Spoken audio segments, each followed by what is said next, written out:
ஸ்ரீமதே ராமானுஜாய நமஹ. இன்று ஆச்சாரிய அனுபவம் திருப்பாவையிலே 11வது நாள் 11வது பாசுரம் 10 கரவை கணங்கள். குத்தமொன்னில்லாத கோவலர்த்தம் பொற்கொடியே புத்தர அல்குல் புனமயிலே போதராய். ஆச்சாரிய அனுபவமாக புனமயிலே என்கின்ற வார்த்தையை இன்று நாம் அனுபவிக்க இருக்கோம். மயிலுக்கும் ஆச்சாரியருக்கும் பலபடியான சாமியம் உண்டு அப்படின்னு பூர்வர்கள் காட்டி கொடுக்கிறார்கள். ஒத்துமை உண்டு அப்படின்னு. இதுக்கு முன்னே பாசுரத்திலே ஆச்சாரியனானவர் மேகத்தோடு ஒத்திருக்கக்கூடியவர் அப்படின்னு பார்த்தோம். அதே போல இங்கே மயிலோடு சொல்லும்படியான பல வகை உண்டுன்னு. மயில் இருக்கக்கூடிய இடத்திலே விஷப்பூச்சிகள்லாம் நடமாடாது. அதுபோலதான் யத்ராஷ்டாட்சரசம் சித்தோ மகாபாகோ மகீயத்தேன்னு கொன்னு உயிருண்ணும் விஷாதி பகை பசி தீயனவெல்லாம்னு மகான்கள் உள்ள இடத்திலே ஒரு வகையான அவத்தியமும் நடையாடாது, தலை காட்டவும் முடியாது.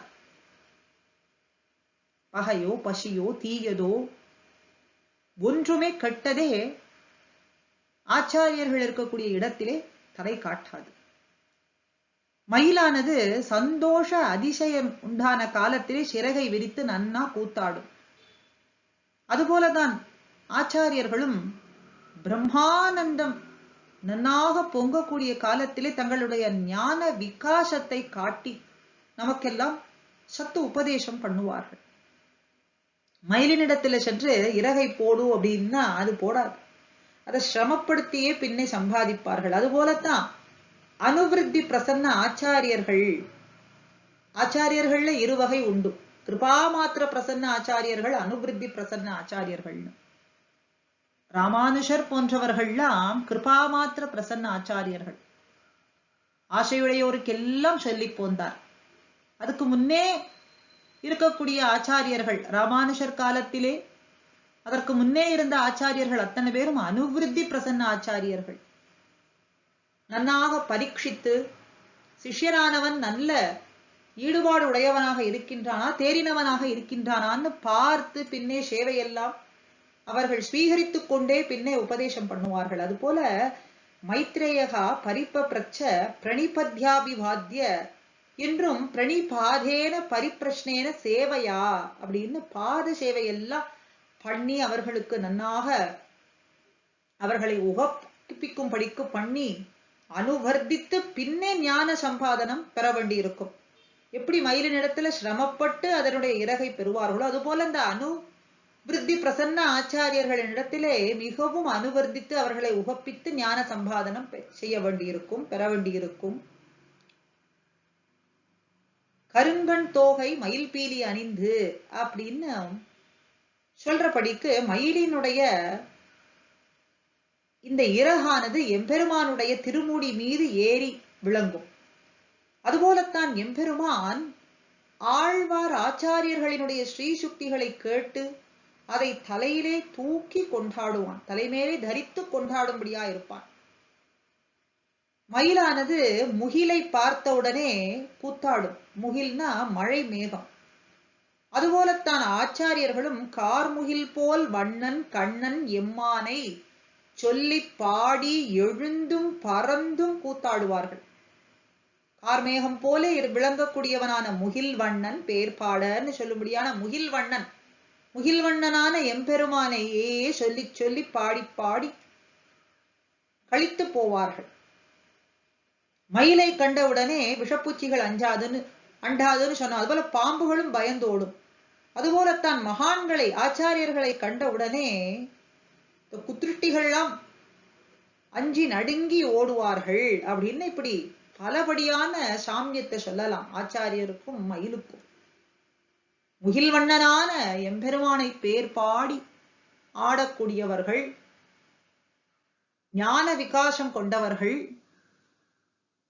இப்படிப்பட்ட ஆச்சாரியர்கள், கிருபா மாத்திர பிரசன்ன ஆச்சாரியர்கள், கிருப்பையே அடியாக வைத்துக் கொண்டு நாமெல்லாம் உய்வு பெறுவதற்காகவே மறுபடியும் மறுபடியும் மறுபடியும் அவதாரங்கள் செய்து கொண்டு இந்த லோகத்திலே திகழ்கின்றார்கள் அப்படின்னு இவர்களுடைய ஏற்றம். ஆண்டாள் நாச்சியார் இந்த பாசுரத்திலே மங்களாசாசனம் செய்யக்கூடிய திவ்ய தேசம் எதுன்னா, முகில்வண்ணன் பேர் பாட என்று சொல்றதனாலே ஆழ்வாரினுடைய திருவாய்மொழி பாசுரத்தையும் நோக்கும் பொழுது தாள தாமரை தளமணிவயல் திருமோகூர் காளமேகத்தை அன்னி மத்து ஒன்னு இளம் கரியே, காளமேகத்தை தவிர மற்றொரு கரி என்பது கிடையாது அப்படின்னு சொல்றதனாலே இந்த திவ்ய தேசம் காளமேகம் என்ற எம்பெருமான் எழுந்தருளி இருக்கின்றான். அவனை குறித்தே மங்களாசாசனம் செய்வதனாலே அவனுடைய நாமமானது முகில்வண்ணன், முகில்வண்ணன் அடியே அடைந்து உய்ந்தவள் அப்படின்னு சொல்றதனாலே இந்த முகில்வண்ணனான எம்பெருமான் திருமோகூர் எழுந்தருளி இருக்கும் நாதனானவனை குறித்து சொல்றதாக நாம் எடுத்துக்கொள்ளலாம். பொதுவா இந்த மழை மேகங்கள் எந்த இடத்திலே மழை பெய்யும் அப்படிங்கிறத ஒருவராலேயும் சொல்ல முடியாது. அதே போலேதான் காளமேகமான எம்பெருமான் கண்ணன் எந்த இடத்திலே யாருக்கு தன்னுடைய கருணையை சொரிவான் அப்படின்னு சொல்ல முடியாது. நாசௌ புருஷகாரேன சாப்யன்யேன ஹேத்துனா கேவலம் ஸ்வேஜ்யைவாகம் பிரேக்ஷே கஞ்சித் கதாச்சரன்.